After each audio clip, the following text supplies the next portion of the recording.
إلهي بزنته لنكا مران منجدون انداوك أسجلين ليازو جمل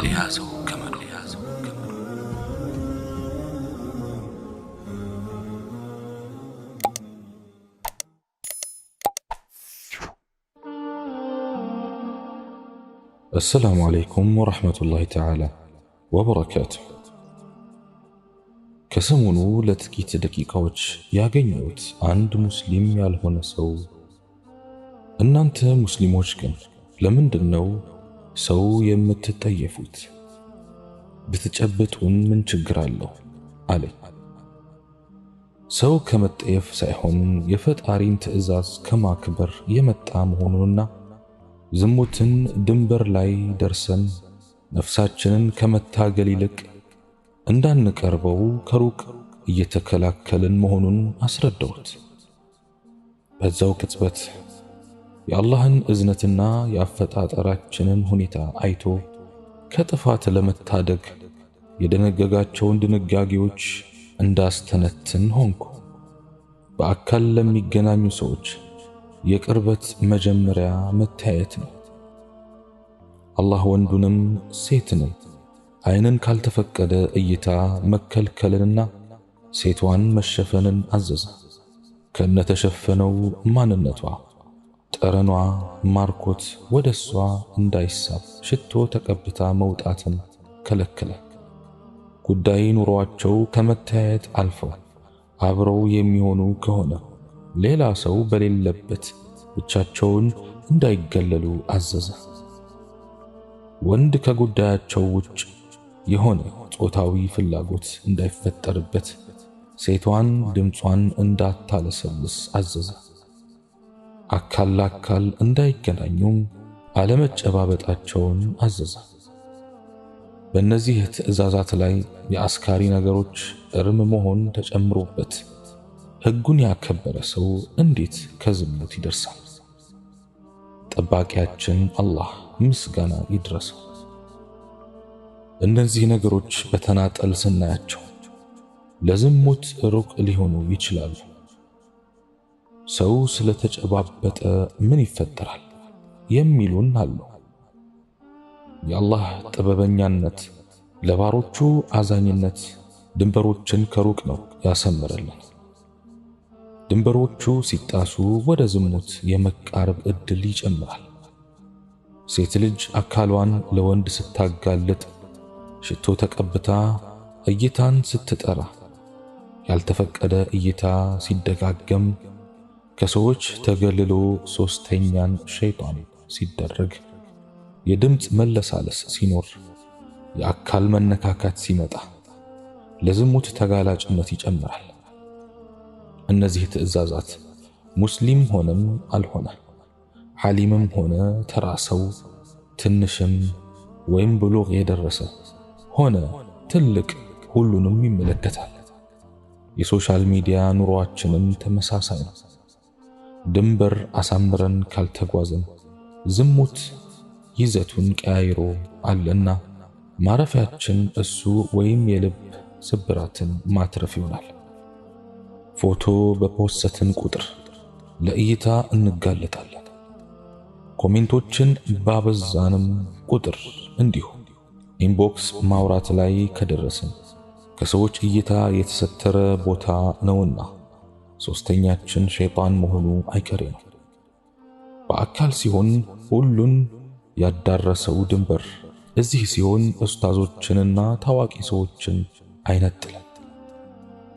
በእውቀት ከኛ የተሻሉ የምንላቸው ሰዎች ሊጨብጡን እጃቸውን ቢዘረጉ እንደማንቀበላቸው ሶሻል ሚዲያው ላይ በእውቀት ከኛ የተሻሉ መስለው የሚታዩን ሰዎች ድንበር ሲጥሱ አንታዘዝላቸው።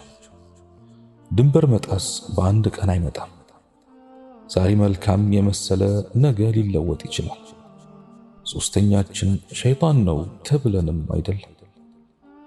መግባባትና መላመድ ከሸይጣን ጋር ተባብረው ብዙ ድንበሮችን ያስረሳሉ።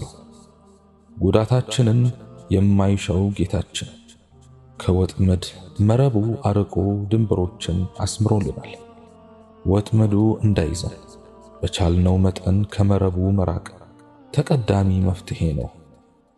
ውዷ እህቴ፣ እዚህ መንደር እገሌ ብትባይ የሚያስደነግጡሽ አይነት ሰዎች ብዙ እህቶችን አጥምደዋል።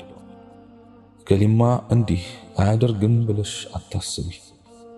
ታሞ ከመማቀቅ እንዲል ያገሬ ሰው ለኡስታዙም ለተራውም ወንድ ድንበርሽን ጠብቂ፣ እንዳትጠመጂ፣ ራስሽን ቆጠብ አድርጊ።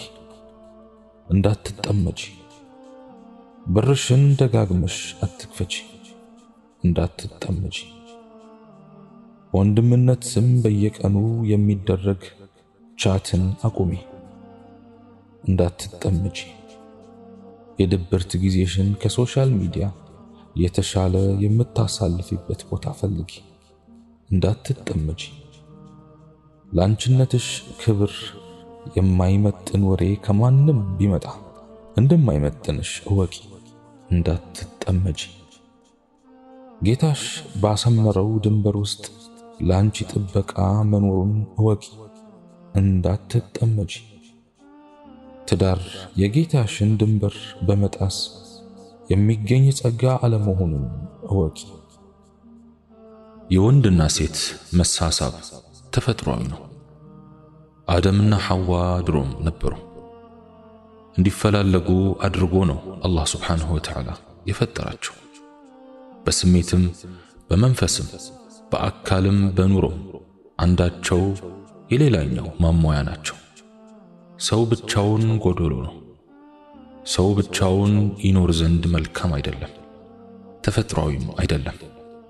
የሰው ልጅ የተፈጠረው ከስሜት ጋር ነው። ግና ይህ ተፈጥሯዊ ስሜት በክትትል ካልተያዘና ቁጥር ካልተደረገበት ሰውን ከሰውኛ ባህሪ ሊያስወጣው ይችላል። ስርዓትና ስነ ምግባር ያሳጣዋል። የይሉኝታና የሐፍረትን ልብስ ያስወልቀዋል። ወደ እንስሳነት ይለውጠዋል። በመጨረሻም አይዋረዱ ውርደት ያዋርደዋል። ከቁጥጥር ውጭ የሆነ ስሜት በግለሰብም ሆነ በማህበራዊ ህይወት ላይ የሚያመጣው ቀውስ ከባድ ነው። አላህ ይጠብቀን፣ አላህ ይሰትረን። ፍቅር ወንጀል አይደለም ወዳጆቼ። ፍቅርማ ትክክል ነው። ትክክል የሚሆነው ግን በትክክለኛና እውነተኛ በሆነ መልኩ ከተተገበረ ብቻ ነው። በትክክለኛ አካሄድ ከተፈጸመ ነው። በትክክለኛ መንገድ ከተሄደ ነው። ትክክለኛ የሆነውን መንገድ ደግሞ ሸሪዓችን ነግሮናል። ይህን መንገድ አላህም ሰውም ውስጣችንም ያውቋል። ሰውነታችን ይቀበላል፣ ሁለመናችን ይወዷል። የፍቅርን መስመር በተመለከተ ሃይማኖታችን ምልከታ ሰጥቶናል፣ አካሄዱንም ጠቁሞናል። በዚህ መልኩ ስትሄዱ ብቻ ነው ስኬታማ ልትሆኑ የምትችሉት ብሎናል። ከሸሪዓው በፊት ግን ማንኛውም ትክክለኛ አእምሮ በራሱ ትክክለኛ ነገርን ካልሆነው የመለየት አቅም የተሰጠው ስለመሆኑ መታወቅ አለበት። ስለዚህ ጤናማ አእምሮአችን የሚነግረን ነገር ትክክል ነው ማለት ነው። ያልተበረዘና ልክ በተፈጠረበት ሁኔታ ያለ ንጹህ ህሊና ከመጥፎ መንገድ ይመልሳል። ወንጀል ላይ ሲወድቁ ይወቅሳል። ስህተት ሲፈጽሙ እረፍት ይነሳል። ስለሆነ ይህ ነገር በሸሪዓው እንዴት ይታያል ብለን ከመጠየቃችን በፊት ልቦናችንን እንጠይቅ፣ በአእምሮአችን እናሰላስል፣ ከህሊናችን ፈትዋ እንውሰድ። ስለ ሁለቱ ምልክቶች ከጠየቅከኝ ግን በትንሹ ልንገርህ። ወንጀል ይቆረቁራል፣ ኃጢአት ይኮሰኩሳል፣ ሐራም ነገር ይረብሻል፣ ግራ ቀኝ ያስመለክታል። ጥፋት ከሰው ያስደብቃል፣ በጨለማ ያስኬዳል።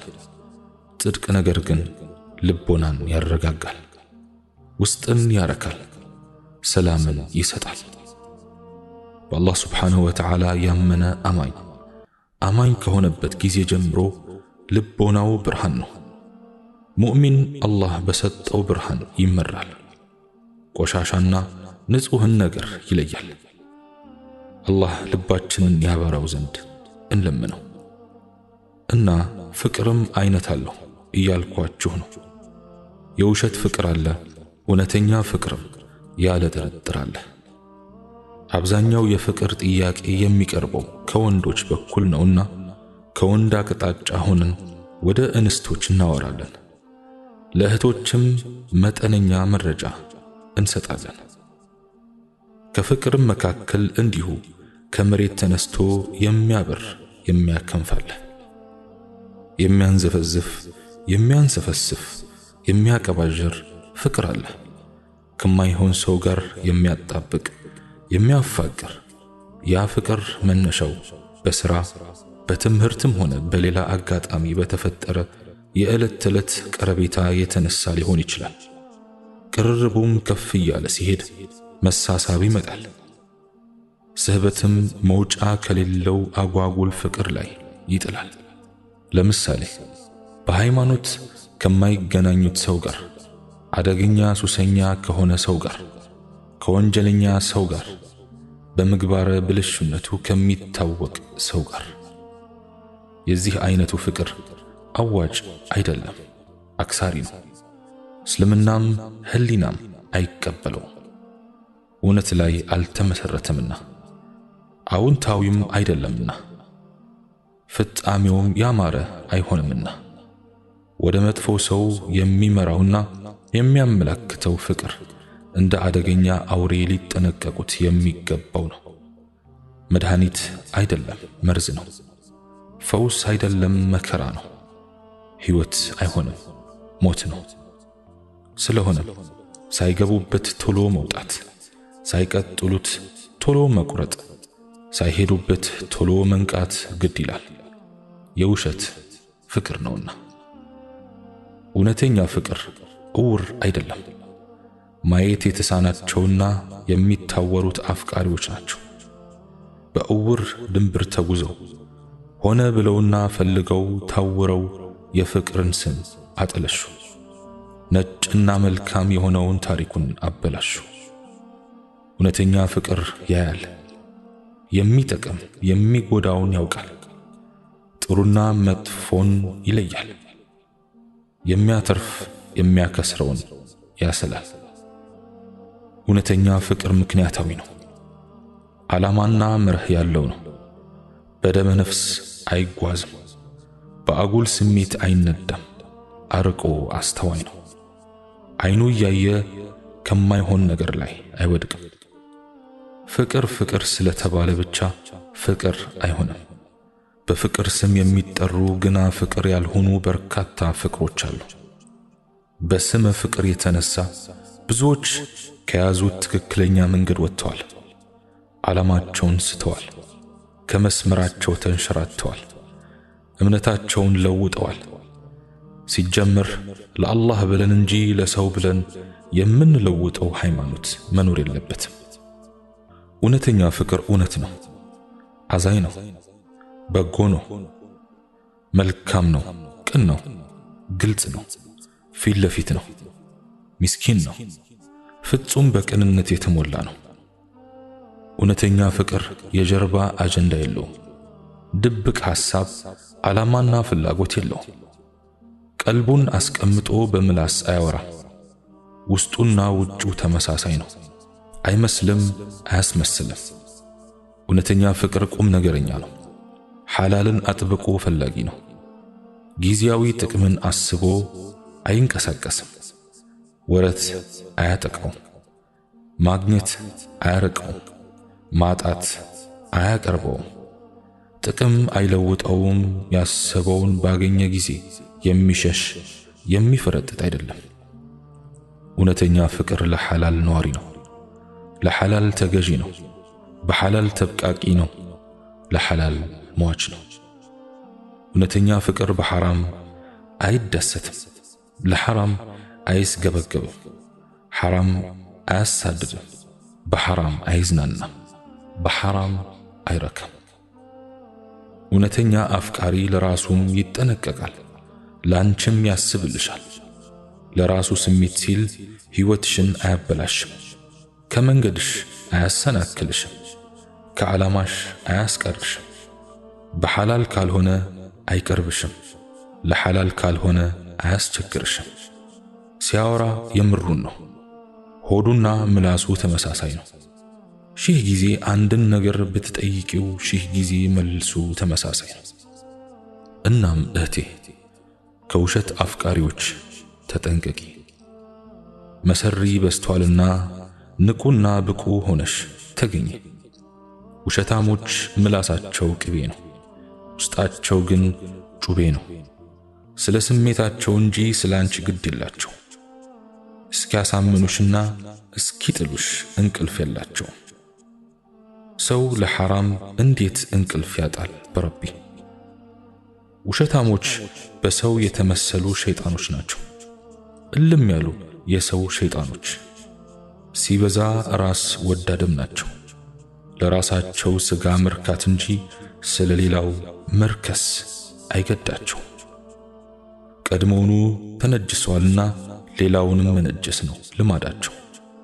ማን ወድቆ ማን ይቀራል፣ ማን ጸድቆ ማን ይከስማል ነው መፈክራቸው። ውሸታሞች የሚያስቡት ስለራሳቸው ብቻ ነው። ስለማንምና ስለምንም እድልና እጣፋንታ ግድ የላቸው። የሚፈልጉትን እስኪያገኙ ድረስ የማይፈነቅሉት ድንጋይ የለም። ያላንዳች ሐፍረት በውሸት ይምላሉ።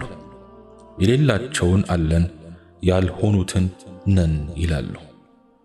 ውሸታሞች ማቆላመጥና መለማመጥ ያበዛሉ። እስክትደክሚና እጅ እስክትሰጭ ድረስ በጥረታቸው ይቀጥላሉ። ንግግራቸው በእጅጉ የተጠና ነው። አንደበታቸው ልብ የሚሰነጥቅ ስል ነው። የሰውን ስነ ልቦና ያውቃሉ። የሚጠቀሙትን ቃል ይመርጣሉ። እውነት የሚመስል የሚሸረሽርና አቅም የሚያሳጣን አባባል ይጠቀማሉ። እንኳንስ ሰው ድንጋይ ያቀልጣሉ። ውሸትን እውነት ያስመስላሉ። ዘዴ እየፈጠሩ ያታልላሉ። በውሸት ቃል ይገባሉ። የማይፈጽሙትን ያወራሉ። ለሰው ያዘኑ መስለው ይቀርባሉ። የዋህ መስለውም ያዘናጋሉ። ምንም እንደማያውቁ ሆነው ይተውናሉ። ሐራምን ስለተላመዱ ሐራም ጉዳያቸው አይደለም። ቀልባቸው ደንቁሯልና አላህን አይፈሩም። ኃጢአት መሆኑን እያወቁ ትልቁን ነገር ትንሽ፣ ከባዱን ነገር ቀላል ያስመስላሉ። ቀለል አድርገሽ እንድታዩ እንዳትጨነቂም ይሰብካሉ። ውሸታሞች ሐላል ነገር ሞታቸው ነው። በአጀንዳቸውና ፕሮግራማቸው ውስጥ ሐላል የሚል ቃል የለም። ኑሯቸው ውስብስብ ነው። ሐያታቸው የጨቀየ ነው። መቼ እንደሚያገቡ እነርሱ ራሳቸው አያውቁም። ትዳር ሲነሳ ሞት የታወጀባቸው ያህል ይደነግጣሉ። የሆነ ያልሆነ ምክንያት ያቀርባሉ። የትዳር ነገር ያቅለሸልሻቸዋል። ሐሳቡ ራሱ ይጠላቸዋል። ወደ ላይ ይላቸዋል።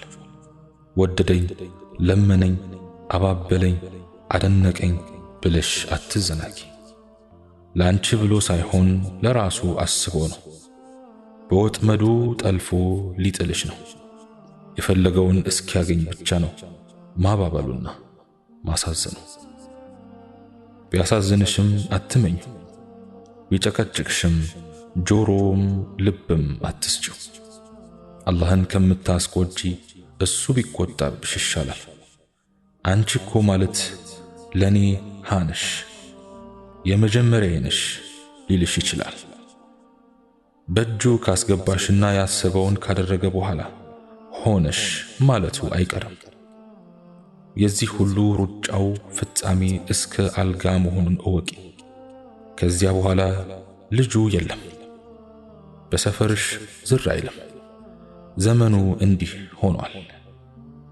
እንደ ሃይማኖትሽ አስተምህሮ እንጂ እንደ ዘመኑ አትሁኝ።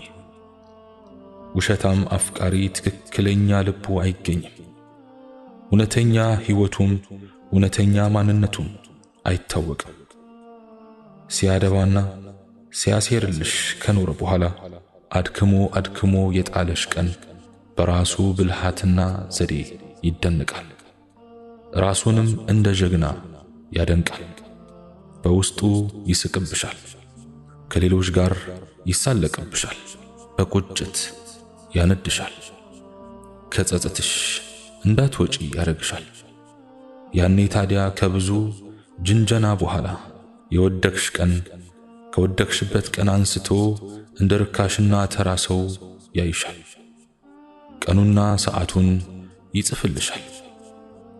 ራሱን እንደ ጻድቅ አንቺን እንደ ኃጢአተኛ ለማድረግም ይሞካክራል። ከዚያ በኋላ አንቺን ለማየት እንኳን ይጠላል። ምክንያት እየፈጠረ ሊያገኝሽ እንዳልደከመ ሁሉ አሁን ደግሞ ምክንያት እየፈጠረ ይሸሻል። በኃጢአት አብረው የወደቁ ሰዎች ፈጽሞ አይዋደዱም። ጥፋታቸውን ያውቃሉ፣ ወንጀላቸውን ይረዳሉ። ስለዚህ አብረሽው ከወደቅሽ ቀን ጀምሮ ከዓይኑ ወድቀሻል፣ ተጠልተሻል። ቢቀርብሽም ለጥቂት ቀናት ለማስመሰል ያህል ነው። ከዚያ በኋላ ጉድ ተሰራው ብለሽ ብትጮሂ ዋጋ የለውም። ወንዶችን ሁሉ መራገምና መቆጣትም ቁኑት ማድረግም ውጤት አይኖረውም። ወደሽና ፈቅደሽ ከተደፋሽ በኋላ ቢረግጡሽ ቢያዋርዱሽ አይክፋሽ። መሰተሪያሽን በራስሽ እጅ ገልጠሻልና በራስሽ እዘኝ፣ ስህተትሽንም እመኝ። ቀድሞውኑ ነበር በትልቁ መጠንቀቅ። አሁን ለቅሶ አይጠቅምም። ባይሆን ከዚያ ስህተት የምትወጪበትን መንገድ ፈልጊ። ዳግም ላለመሳሳት ሞክሪ። በድርብ ስህተትም ፈጣሪሽንም አታስቆጪ። ተመለሺ፣ አላህ ተመላሾችን ይወዳልና። እናም የሁለቱ ፍቅር ልዩነት በመጠኑ ይህን ይመስላል። ከዚህ በኋላ የውሸት አፍቃሪንና የእውነት የሆነውን የመለየት ያንቺ ድርሻ ነው። አፍንጫሽ ለሐራም የሚያሴረውን ያንብብ። ዓይንሽ የሴሰኛን ግንባር ያበጥር። ከሐራም ከፍ በይ እህቴ። ከመጥፎ ነገሮች ሁሉ በአላህ ተጠበቂ። በሁሉ ነገርሽ በአላህ ታገሺ። እገዛውን እንዳሰብሽ ብትኖሪ አላህ ሁሌም ይረዳሻል بإذنillah። الله سبحانه وتعالى بسمانه يمنتقم يرغن. سبحانك اللهم وبحمدك أشهد أن لا إله إلا أنت أستغفرك وأتوب إليك. وآخر دعوانا أن الحمد لله رب العالمين. والسلام عليكم ورحمة الله تعالى وبركاته.